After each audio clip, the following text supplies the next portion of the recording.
from our last episode of Steampunk Jungle, the quest for the Sibling Stones.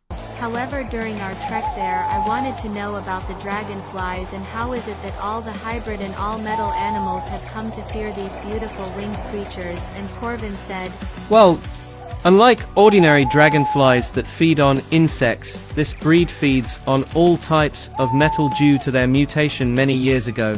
And unlike ordinary dragonflies, these hunt in synchronized swarms and are only indigenous to Steampunk Jungle, for these two were the creations of your ancestors that somehow went wrong because they started attacking all types of metals, including the animal creations of your father. She doesn't realize just how dangerous men like him can be.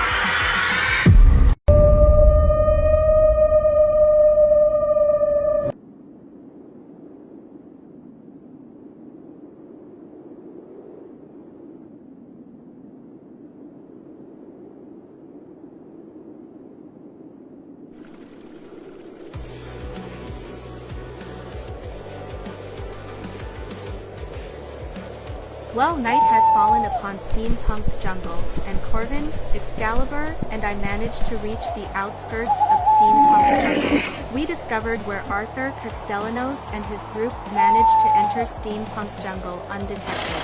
However, one of his tractors was stuck in the mud, so he won't be around much longer, I hope. Well, Steampunk Jungle is filled with wonders, from a chrome horn mechanical rhino, our father created that roam the area to keep surveillance, to vicious, rogue mechanical wolves that manage to leave the forbidden zone, that search the jungle at night looking for prey. My father's legacy is all around us. However, my father's greatest legacy lies in the old abandoned workshop, where he, my mother, and his colleagues first created the hybrid and all-metal animals that roam these parts.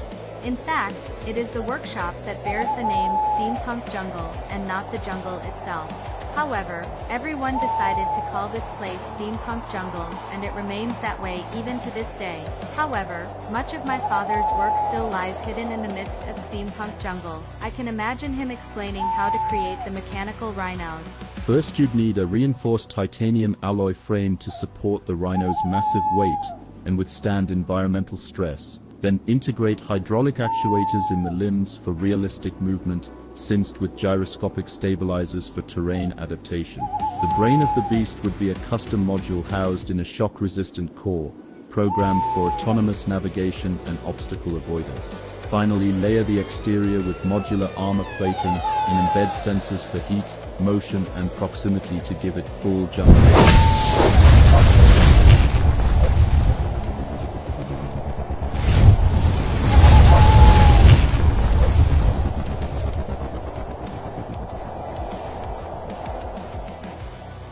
Well, I decided to stop by because I figured this is the one place that held all the blueprints to our father's creations, and this is probably where Arthur Castellanos and his group would head for next. And as I arrived, I was thinking maybe Elise and Anna would stop by too as well to look through our father's blueprints as well. Oh dear, it has been a while since I've been here. In fact, I've wandered off after a pack of mechanical wolves chased me towards the waterfall where you found me.